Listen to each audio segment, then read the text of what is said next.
guess I should tell you about my current team now. We have changed over to Yaimi Traveler as General. And also here now. And Nuvillet. And we're gonna let you around in the church. I literally just realized that I was late for my stream now, so sorry for that. Water comes. Or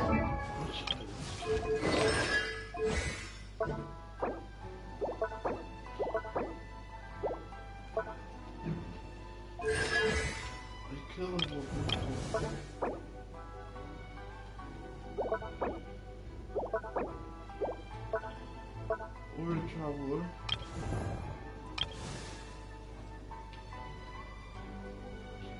I either have the option of leveling up traveler or Miku, because I assume the items I need for Nubila's later stages are not available.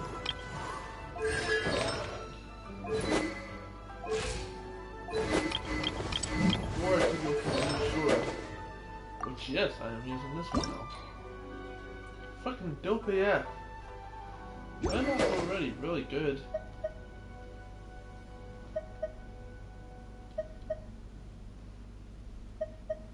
This one helps my DPS in general. Which...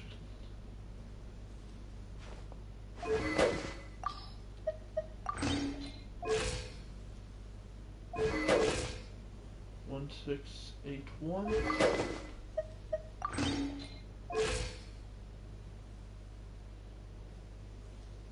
It's slightly lower, but very slightly.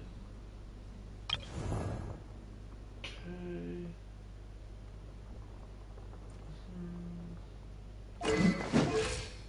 Noel still has slightly better. The Miko surprised me with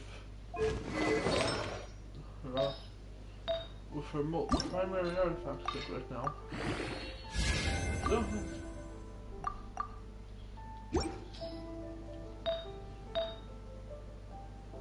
Still has really surprisingly, but now we're focusing on reactions more.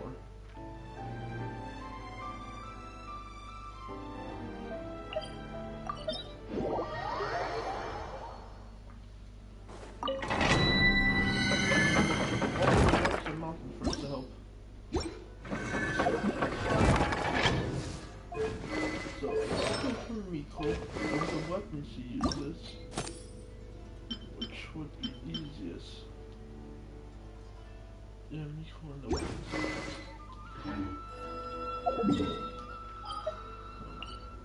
Just my dailies. Monster. Oh wait, I can go doing this. Anyways, ignore the anime episodes in the background. I'm watching crap. Well, here we are again. Sounds like you're starting to get familiar with the area.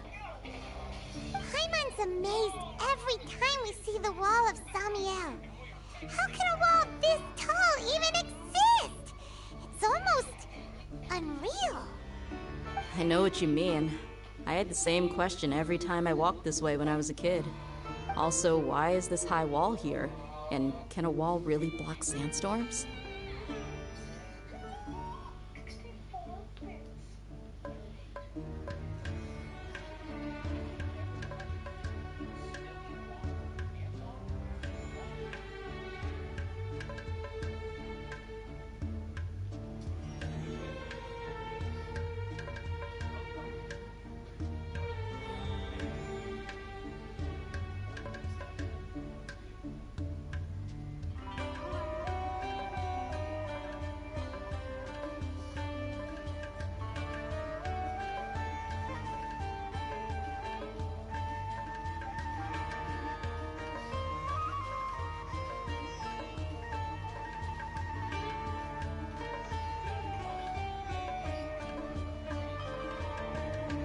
It was only after I grew up that I realized the Wall of Samiel isn't just there to keep out the sandstorms.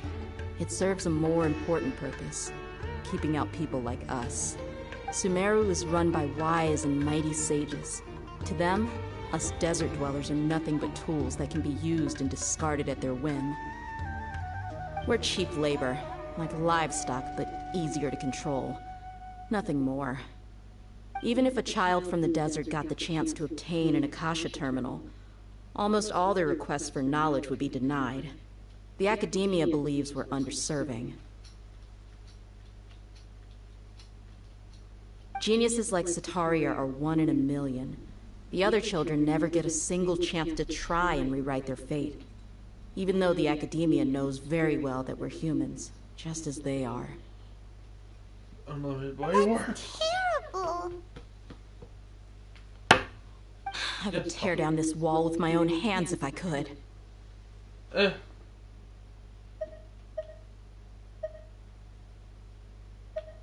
Hey, Dia. You're not thinking about doing anything scary, are you? No, not at all. This place just gets me thinking, that's all. Besides, we're here to procure information, aren't we? Yep, we gotta catch those... Shh. Caravan Rebot is crawling with people, so be careful what you say. We don't want anyone to find out what we're here for. Our mission started the moment we arrived here. Let's go check out the tavern. Maybe we'll find someone I know.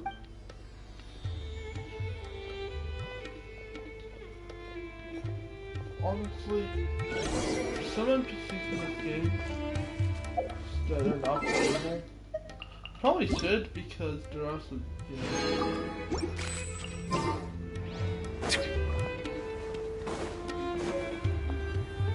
Just our luck. None of them are here today. You mean, you don't see anyone you know? Dia, is that you? What a coincidence. You here for a drink too? Zaki. Finally, a friendly face. Oh, and who do you have with you here? Guests from another land?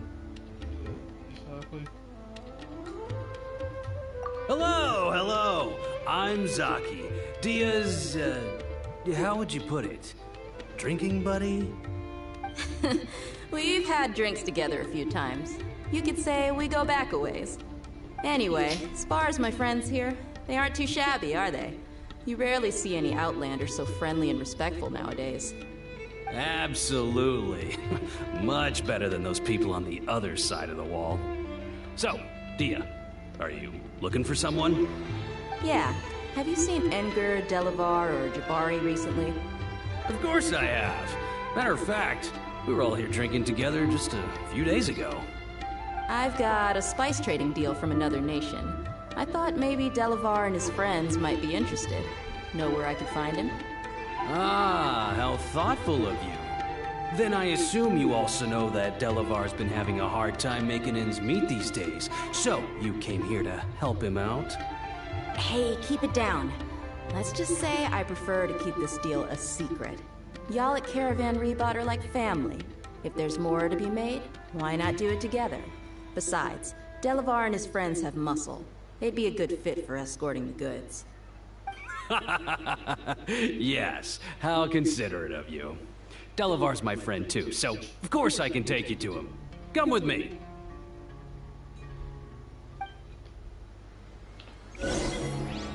He realizes this is probably just... Wait, how did you go back to the other side of the goddamn wall?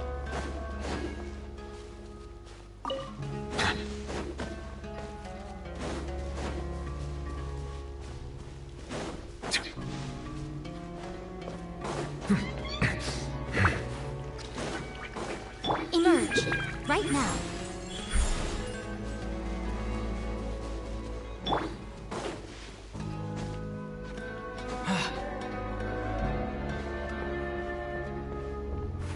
This wall looks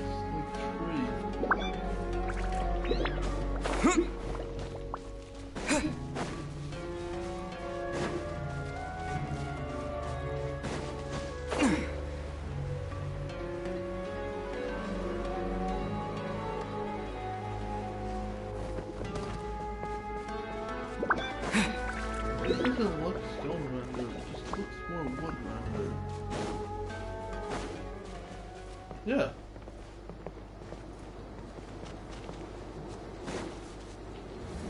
There we go. I was like, I was about to. Are we there yet? Yep, this is the place. This place is practically deserted. What are they doing in a place like this?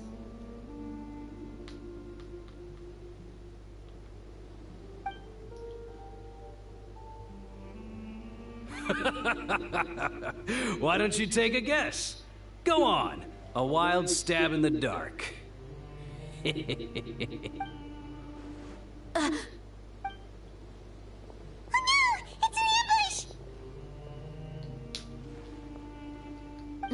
What's this all about, Zaki? Come on, Dia. You really think we didn't hear about what you said back in Aru village? The boys have kept a close eye on you from the moment you set foot there. Not only do I know that you're looking for Delavar, I also know that you've teamed up with people from the Academia to look for the missing scholars. So, you've been watching us from the very beginning? Uh-oh. I knew leaving Sino behind was a mistake. And you left the strongest one in the village, didn't ya? Who do you think you are? You really thought we'd fall for your little business? So you and Delavar have been partners all along. Dia, I guess it's only natural for a traveling mercenary like you to be out of the loop. Those of us who hang around the tavern have stronger bonds than you think. But you got one thing right. We're all looking forward to an uprising in Sumeru. There's nothing more we'd like to see than the desert folk overthrowing the Academia. If that's the case, then I'm sure Delavar wouldn't miss a second of it. I'll be honest with you, if it weren't for what you said in the village, your little monologue about the Wall of Samiel would have convinced me that you're one of us. Delavar. And Enger, you're here too, huh? Long time no see, Miss Mercenary. You should have known the traitors are what us followers of King Deshret despise the most. Dia, I thought that you, a fellow desert dweller, would understand why King Deshret is greater than the Dendro Archon. Little did I know, you don't deserve to join us. Yeah, gee, what a missed opportunity. Adopting radical views and kidnapping innocent scholars, all because of some baseless rumors. Anything else I'm missing out on? See? There you have it. Mercenaries are just a bunch of faithless scum with only one thing on their minds. Mora. Pathetic. You're all like a pack of... You're not wrong. Mercenaries are driven by Mora, and my faith lies with whoever's paying me. As long as there's a profit to be made, anyone can become... Enough talking! Get him! And you're screwed. Why do I hear heavy metal? Just as I expected. Let's teach him a lesson, traveler. Following orders. Spring forward! Show them. Right here. Emerge. Silence! I'll Be sanctified. Need.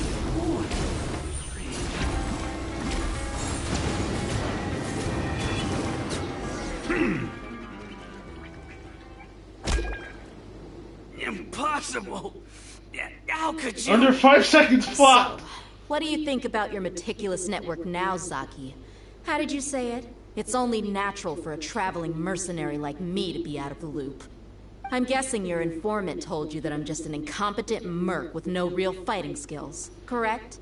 I mean, that is what I said after all. And of course, you would believe everything he reported. The only thing you know about me is that I'm a mercenary, but you've never seen me in action. Even though you heard we went to handle monsters together, you believed that Candace was the only one doing all the real fighting. That so-called Flame Mane is just a fraud. She admitted it herself. She just uses her connections to gain the trust of others. That's what you thought, right? Ugh. You lied in the village because you figured that we'd have people watching you. And you were stupid enough to fall for it. I figured as much the first time we drank together. You all thought you were so smart. Pathetic. Okay, that should be all of them. Whoa! So you've been planning this since we were in Aru Village? No task can be done without preparation.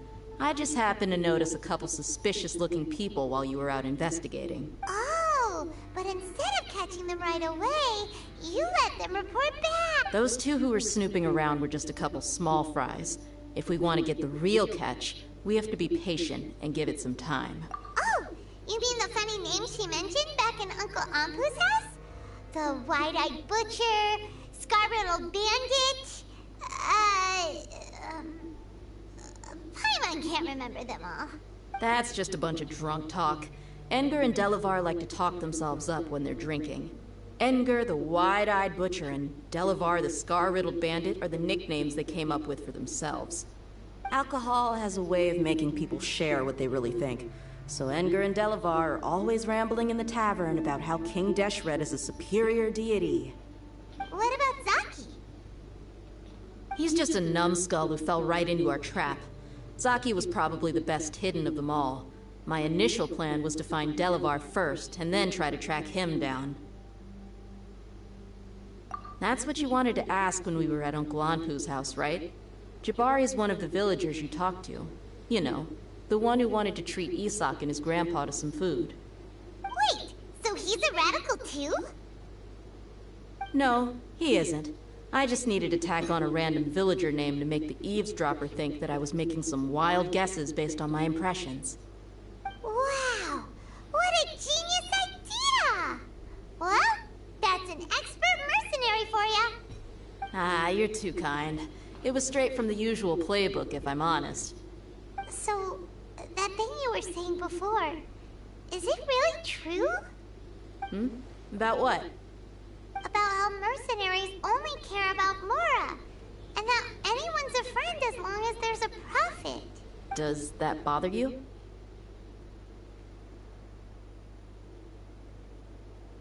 What makes you so sure? Dia, do you dislike the Dendro Archon like the other desert folk? You two are pretty sharp. No, I don't have anything against the Dendro Archon.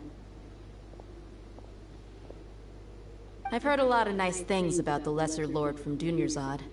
I can understand her devotion and gratitude. Dunyarzad's just an ordinary person. There's no way a god would be so involved in the lives of everyday people, unless they were truly compassionate. I've begun to realize that the sages are behind everything that's happened recently. The radicals' blind belief in King Deshret, making the Dendro Archon out to be an enemy. It's all the academia's trickery. But I see through it all.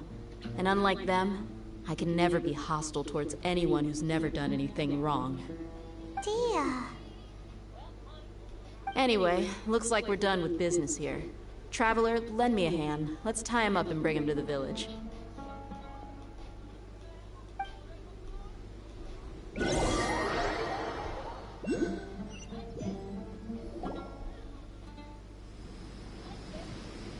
This should be all of them. I'll let you take it from here. All right. I'll be in touch. Until then, please stand by. Candace, do you need any help? Candace will be okay on her own. I trust her, so you can too. She's been guarding Aru Village for quite some time now. If anyone is qualified to question the offenders, it's her. While I'm questioning them, why don't you pass some time by exploring the area? I'll meet you back here tomorrow morning, Traveler. As for these idiots, let's just hope they live to see another... That sounds really fun. Candace is an expert at dealing with people like this. All we have to do is wait for her word.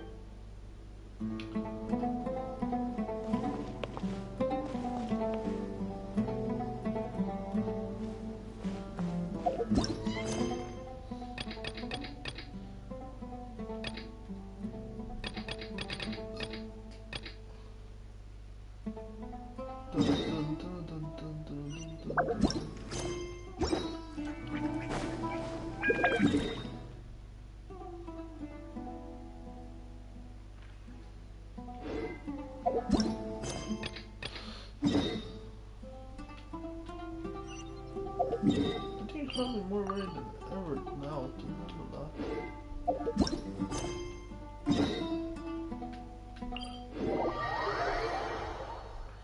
Melusines are beautiful creatures. They are the pride of Fontaine. Be sure to befriend them and cause them no harm.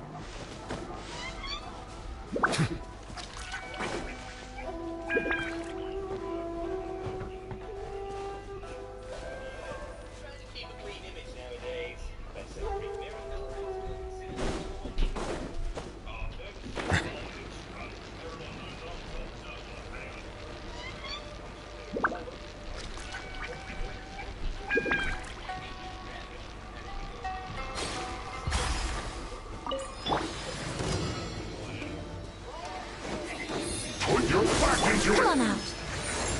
Right here. A sight to behold. Show them. Settle down!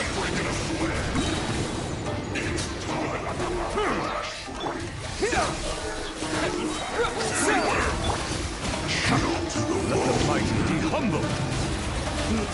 What? This should be fun!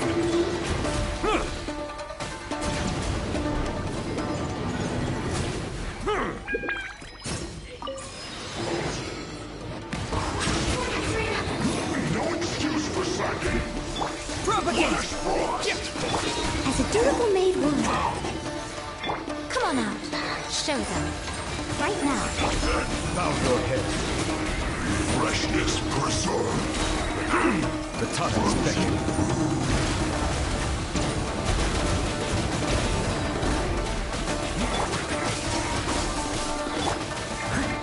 Silence!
The regular stores, the first thing you need to do is make sure the children aren't just go out of the capital zombie. Right,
has quite a few friends. Mimsy being one of his closest. Unfortunately, that closeness comes less from Mimsy genuinely caring about him and more from her expecting him to clean up all her messes. In her debut, and so far, I'm pretty sure her only appearance, she thinks all because she wasn't ready to face the consequences of her actions. While Alistair doesn't mind helping Mimsy, and while she does genuinely seem to enjoy his company, she's still kind of an awful friend for that. I think you should go, Mimsy. Now. Especially since Husk recounts that she never comes by when she needs something. Here's hoping we can see Mimsy pull her own weight next season. For a notoriously twisted overlord, Alistair has quite a few friends. What do you want for dinner?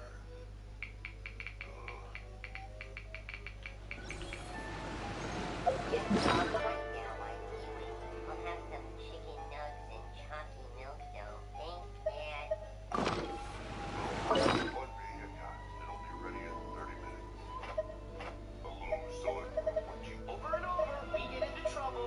Make up one of your schemes, everything ends up worse. Schemes? You're the only one trying to get us out of this mess. A mess that you created. This never would have happened if you hadn't pushed us into making that stupid video. You like that video. You were so in denial. Oh, I'm in denial? Cool guy. How dare you?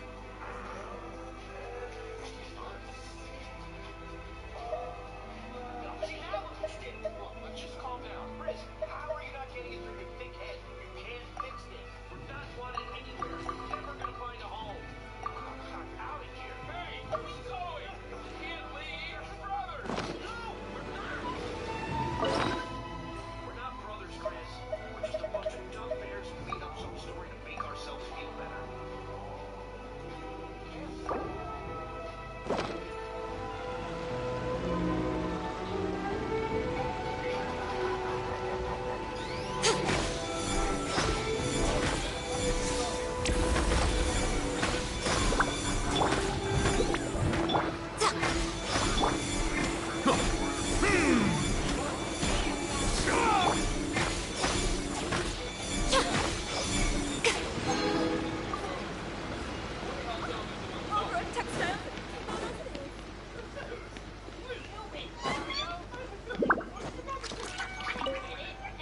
Arataki Ito? Oh yeah. I heard about that whole thing. I'm sure... Huh?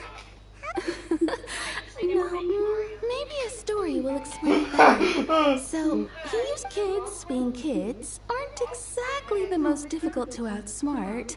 I'm sure you can see what I'm getting at here. He used to lose all the time, sometimes catastrophically. On purpose, though. No, not at all. The one time I saw him win, he started jumping around and yelling, "I won! I finally won! I'm unbeatable!" Then he took the kid.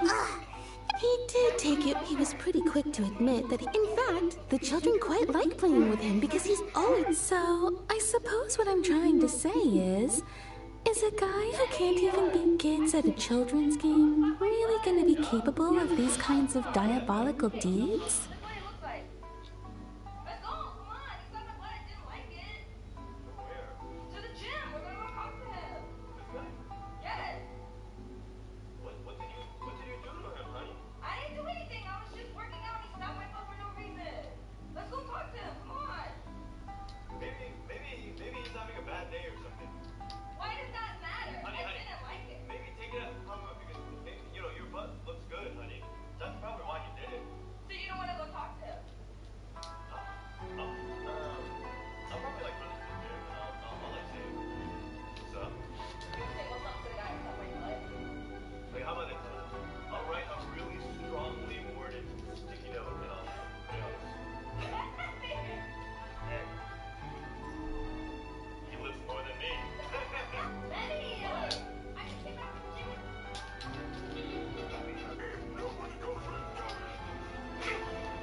doesn't sound like a bad guy at all.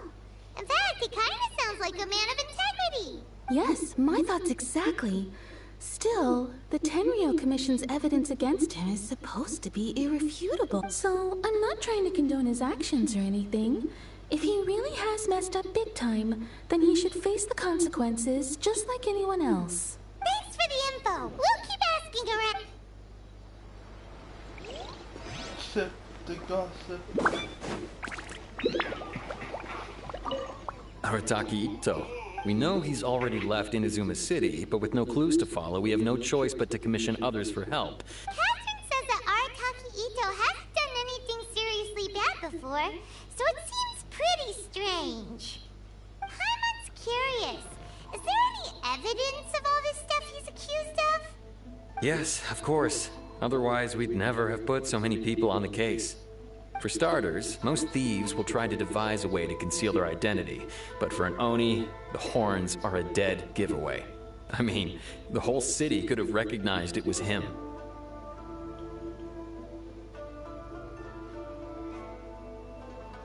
At first, he was just one of our suspects, but when we went to investigate, he personally confessed to everything and started trying to provoke the officers. What's most frustrating is that he then managed to escape along with his entire gang. He must have been planning the whole thing right from the start. Or... Of course he did.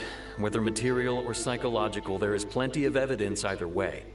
He's never had a Mora to his name his entire life, and he's never kept down a real job.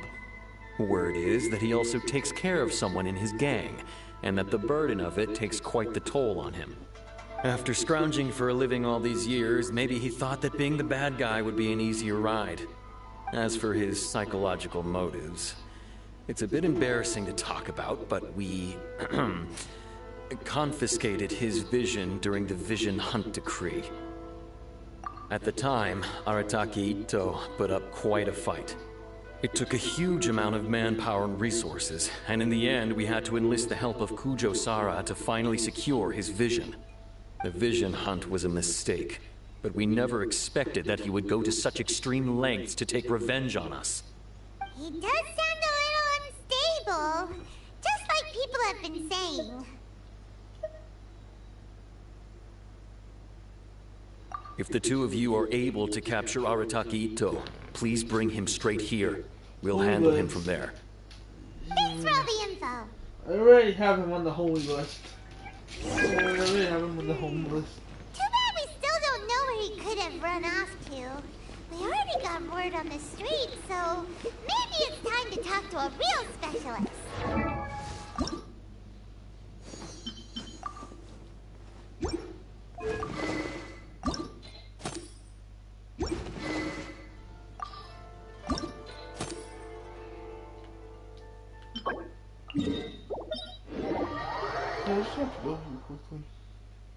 Paimon remembers that there's a detective agency here in Inazuma. Maybe we can try asking.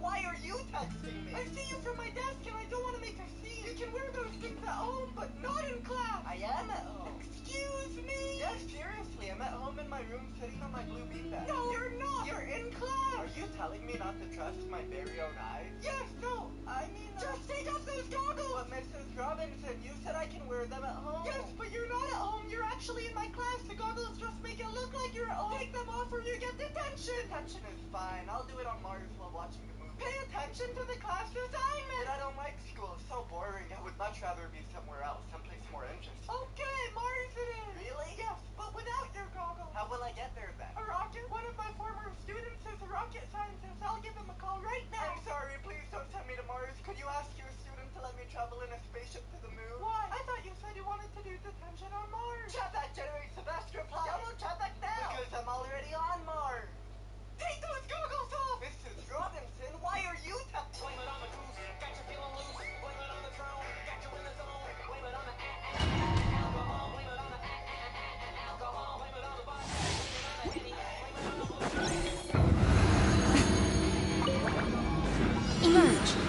right here. Emerge. Yeah.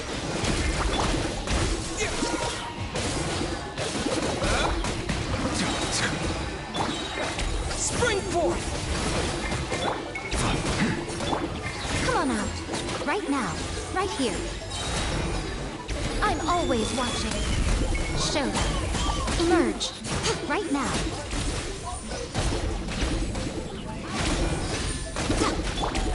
Scatter!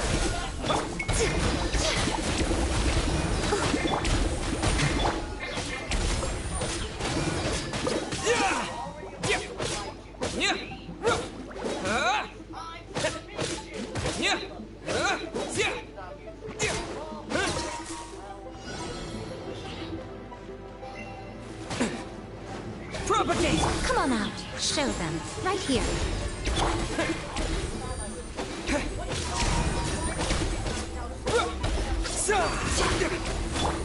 Emerge.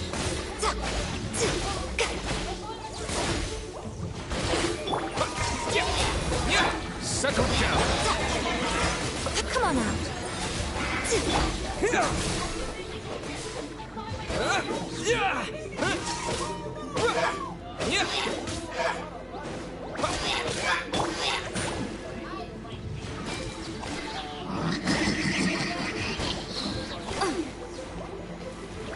Nothing lasts forever.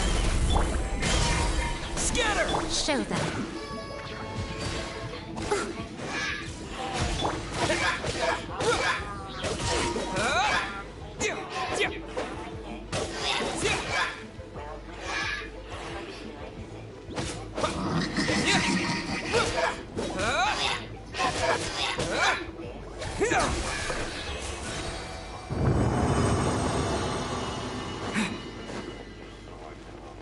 Check it out.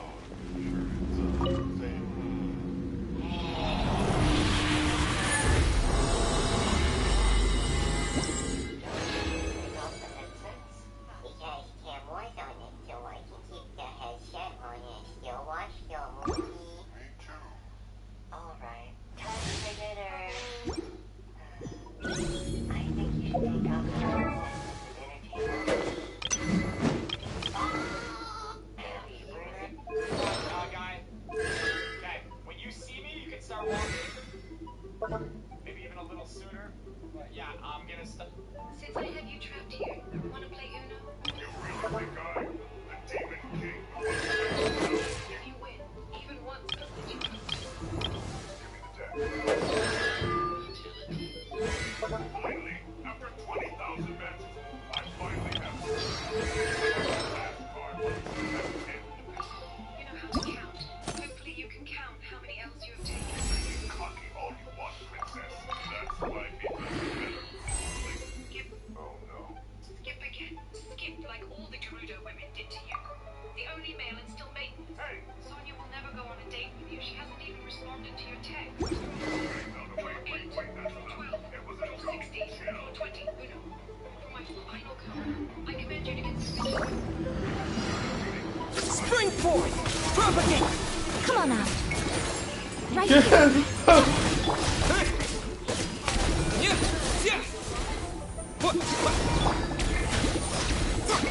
Show them.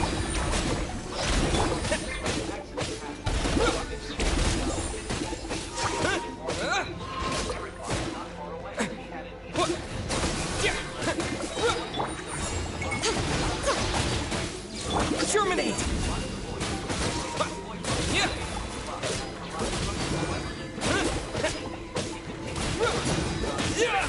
Steady as stone. Emerge. I'm always watching. Come on out. Show them.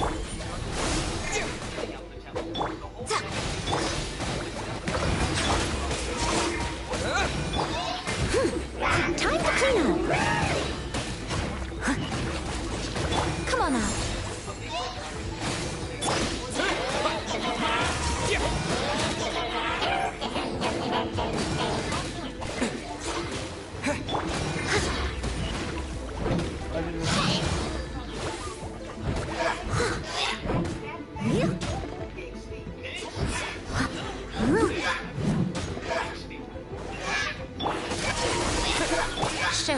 Right now, right here.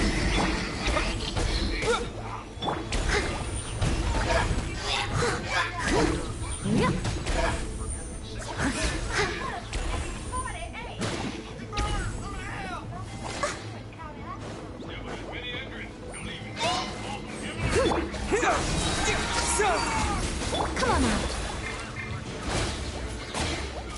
Emerge.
Leave it to me. All of it. Seeing that the man and the woman were about to leave, the genie hurriedly took out her spare magical tools and went to the flower store and threw the magic seed out. The woman thought it was garbage and threw it in the trash. The elf targeted the man again, but the magic seed he threw hit the man X. Head and turned into a dandelion that flew to the uncle. The uncle picked up the dandelion casually, and a bunch of gold coins were added to the plate. The genie throws another wishing boomerang, which again just misses the man and woman and hits the uncle. Then throws countless golden coins. The genie took out the last wishing cannonball, but the machine just happened to malfunction, and the genie was instantly knocked away. The genie looked at the falling gold coins on the ground and gawked. Then he went to the wishing fountain and threw down the gold coins, crashing through the blocked pipe opening. Magical light erupted back together again, and the man at first sight, a man and a woman wished to the wishing fountain that they could have love, and the genie pressed the consent button. But the magic glow was blocked by gold coins in the passage. Seeing that the man the veins on Polar Bear's shoulder because it's hibernation day for him. Just yesterday, the two of them, the Polar Bear happily held flowers, but now she has to spend them alone. On Christmas Eve, the wife prepared a gift, but her sleeping husband just crushed it. The Polar Bear was disappointed. On the first day of the new year, she wanted to have dinner with her husband, but he ruined it again. It was Valentine's Day. The brown bear spoils the mood with a loud snore. At night, the polar bear looked at the picture of two and reminisced about the good times they had. She was sleeping soundly. She told me, and she wished her husband would wake up soon. Next morning, the wife rolled over and touched her husband. She got out in a hurry. There were Christmas presents on the table. Someone needs assistance. And chocolates for Valentine's Day, all prepared by her husband. The first day, woke up from hibernation, to make up for surprises and gifts. The polar bear was touched. The way we worked it for all. The girl's hand becomes a machine gun. She shoots around, but the doctor is unharmed. After the last bullet was fired, the girl is lying in a hospital bed. She was force-fed through a nasal tube. Everything was a fantasy. The girl thought she was a robot. She didn't need to eat. She used batteries for energy. She tied a wire to her wrist and used an outlet to charge herself, but she was electrocuted. The girl talks to all kinds of electrical appliances and falls asleep at night listening to the radio. She also fantasizes about being so small that a ladybug can take her up into the sky. The hospital tried to give her electric shock treatment, but when she woke up, she still saw her glowing toes and thought they were a sign that she was recharging her batteries. The girl's obsession runs deep ever since the day her grandmother died and she couldn't catch up with the ambulance. She's had an abnormality. She must think she I'll catch up. to escape the grave.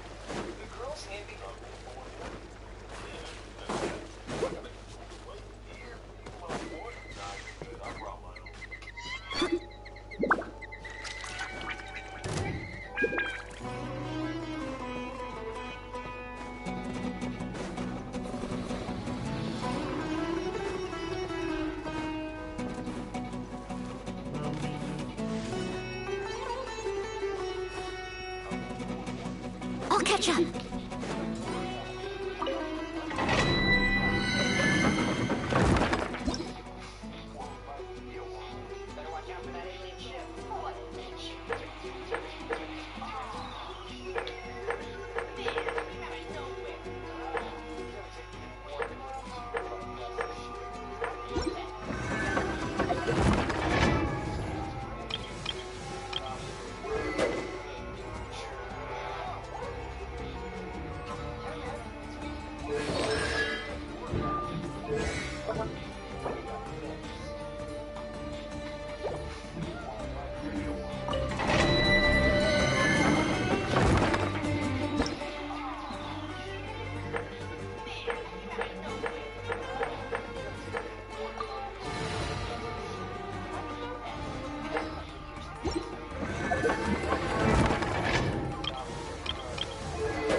Show them. Right here. Bow your head. Be sanctified.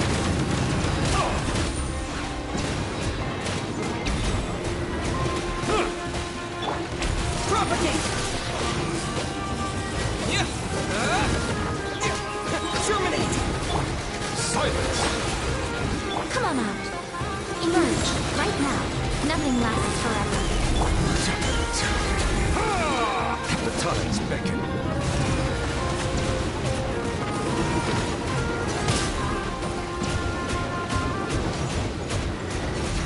Settle down.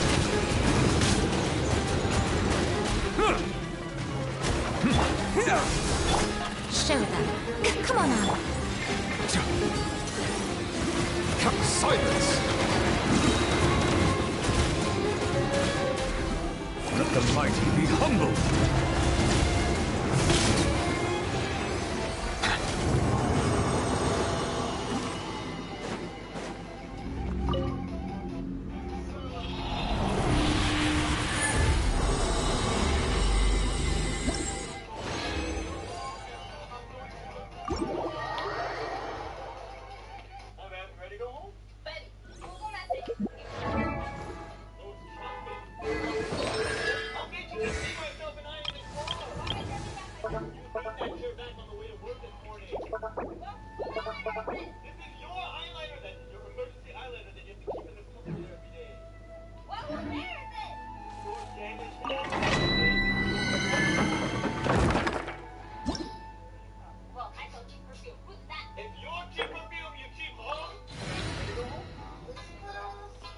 Almost Girl handed the Rubik's Cube to her uncle, but considering his low intelligence, she could only manage to eat the Rubik's Cube. The girl then showcased an octopus by her side, and with incredible speed, the octopus solved 3 Rubik's Cubes in a second. Impressed, the girl decided to use a machine to extract the liquid from her uncle's brain and combine it with the octopus's intelligent genes. After a complex process, she created a potion she called the Smart Elixir. Her uncle eagerly drank the potion, and soon he started experiencing various vivid images. The girl then handed him another Rubik's Cube. Surprisingly, this time, her uncle managed to solve it with a single hand. However... Oh my Jackson.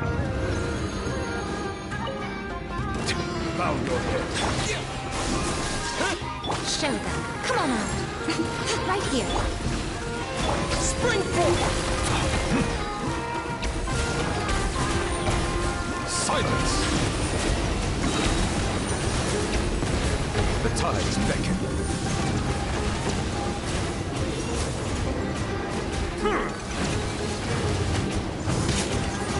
Bow your head. Scatter! Show them. Right now. Right here.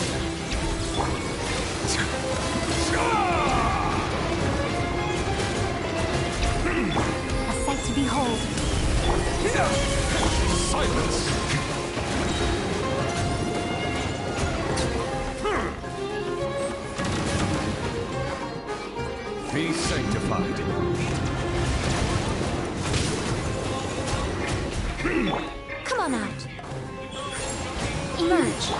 Propagate! Bow your head.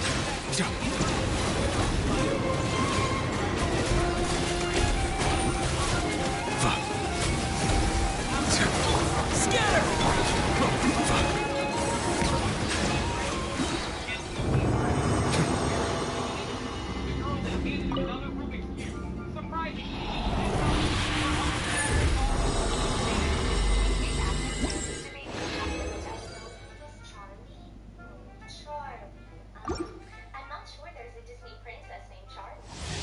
No, she's a princess of hell. Oh, you watch Aspen Hotel? Oh my gosh, you watch that show? Can we see the leaders? Oh, well, I've heard of it, but I've only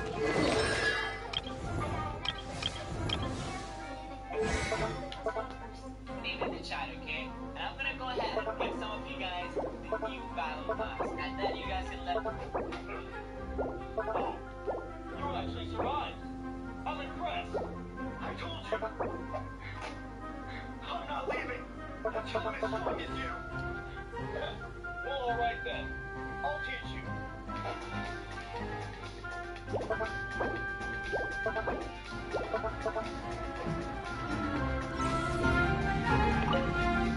Silence! The tides beckon. Right now. Propagate!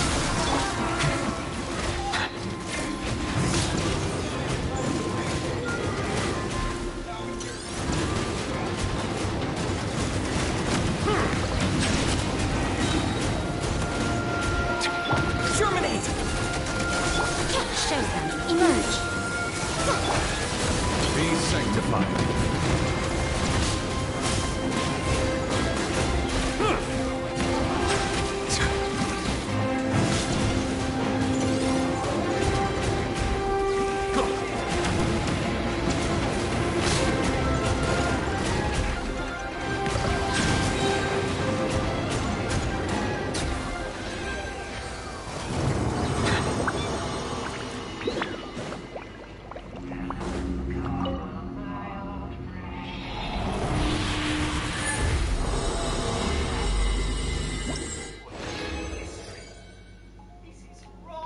I want a divorce. Why, darling? I found a secret makeup brush. Sweetheart, it's a personal defense weapon. Really? I'm sorry, baby. Don't touch me. All men are the same. I'm going to do my makeup. I want a divorce. Why, darling? I found your secret makeup brush. Sweetheart, it's a personal defense weapon. If I lose this, you know what I'm gonna do? What? I am going to go to Walmart. I'm going to and I'm gonna see there's no wet floor sign.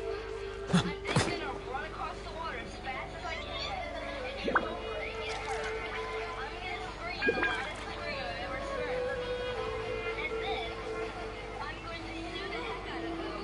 And when I'm done, I'm gonna own Walmart. If I lose, don't you find it strange? Only thing we share is one last name. Happy you and you're okay. Typical of me to put us all to shame. Welcome to the family. Gold and diamonds. Welcome to the family. Aileen Canyon inspired Carving pumpkin spice season.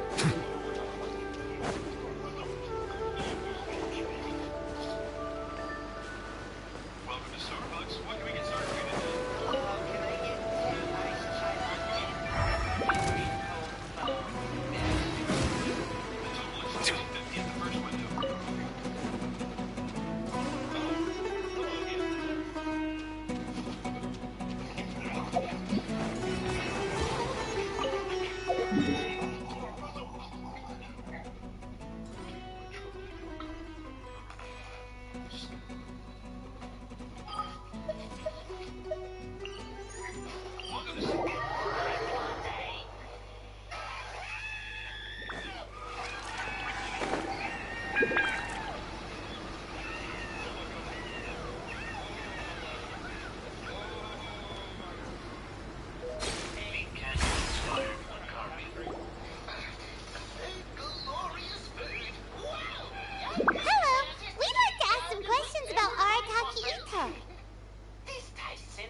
Oh, him again. Sure. I have answers. We've already done some investigating for the Tenryo Commission. But first, do you have enough Moro to cover the fee? I've heard all about your travels. After everything you've been through, I'm sure you understand the way these sorts of things work. How much more are we talking about here? A one-off payment of 397,000 Mora up front, plus a further... Whoa! And, as for that amount, now then, to give you the full picture in this case. A long, long time ago, in a village lost to time, there lived a Crimson Oni and a Blue Oni. They were the best of friends. The Crimson Oni looked fierce, but was gentle like the humans. The Blue Oni looked human, but was reclusive, like an Oni. The Crimson Oni wished to befriend the humans, but they were scared and threw beans at him whenever he came near. Pipe. So the Blue Oni said to the Crimson Oni, Akka, I'll cause trouble in the village. You come and stop me. Then the humans will accept you. As planned, the Crimson Oni chased the Blue Oni away. The Crimson Oni's deeds spread throughout the land, and people finally accepted him. But when the Crimson Oni went to tell the Blue Oni the good news, he was gone and left only a letter behind. I went traveling. Don't come find me or they'll treat you as a naughty little Oni. But don't worry about me. No matter where I go, we'll always be friends. Pipes. That's it? What about the little Blue Oni? Whatever happened to him? I suppose the Blue Oni simply disappeared, never to be seen again. Only the Crimson Oni remain now. Pipes! We're gonna have to make pipes! Oni was just an innocent little kid! Of course it does. Otherwise, I wouldn't go through all the trouble of telling it. One interpretation is that the story is actually broadly based on historical events and that Arataki Itto is, in fact, a descendant of the Crimson Oni. What I'm trying to tell you is that the Oni have sacrificed a lot in the past in order to finally integrate themselves into Why human is there society. Elisa trying to But click there into are my still screen? some volatile personality traits in the Oni bloodline. Every generation of Oni inherits these traits. So while Arataki Itto has never been known to commit a wrongful act in the past, can we ever completely rule out the possibility of him one day allowing this side of him to take over? But how could he do that? After the Blue Oni's sacrifice? That would be such a betrayal! That's a very old story.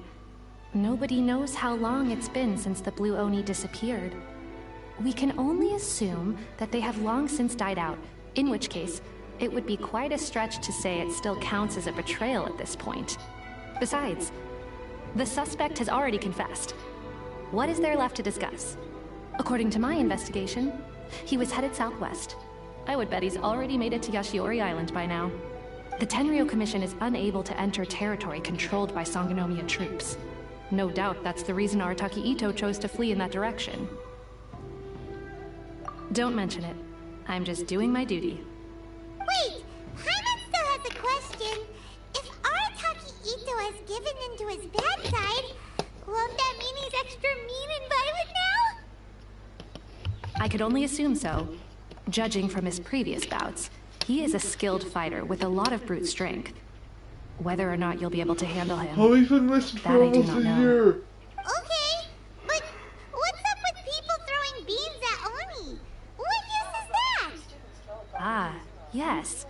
Now that you mention it, I seem to recall that Arataki Itto is allergic to beans.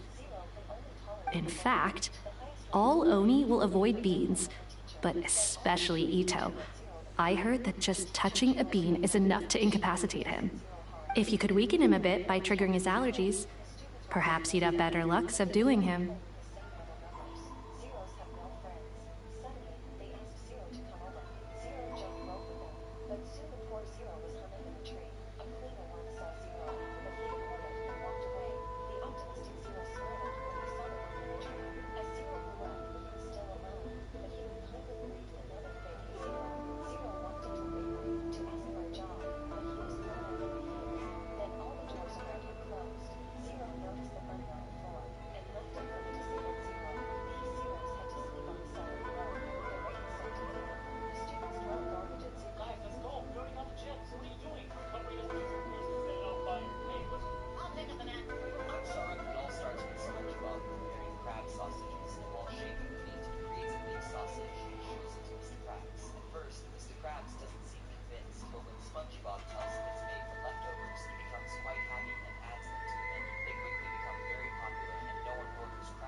just so happens that I have a bag of beans right here. I was planning to use them to make some porridge, but I think you will find a better use for them. Of course, I will charge the Adventurers Guild a fair and reasonable rate for the beans. Sneaky! But also, thanks! Let's head to Yoshiori Island and start looking for Ito!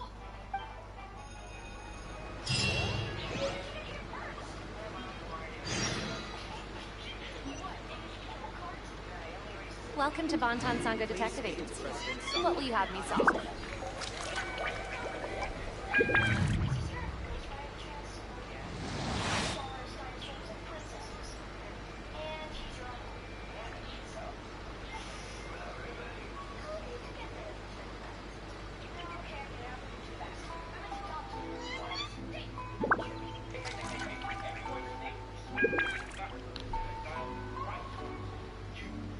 Welcome to Bonton Sanga Detective Agency. What will you have me solve? Please speak to President Song. I'm just a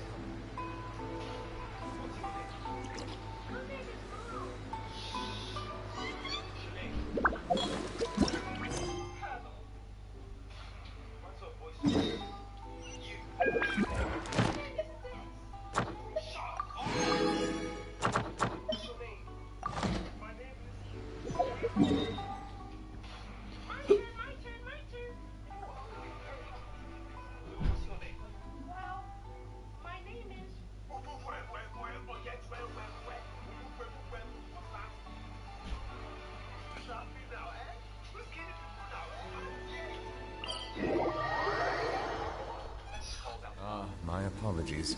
This heavy rain must be quite an inconvenience for you.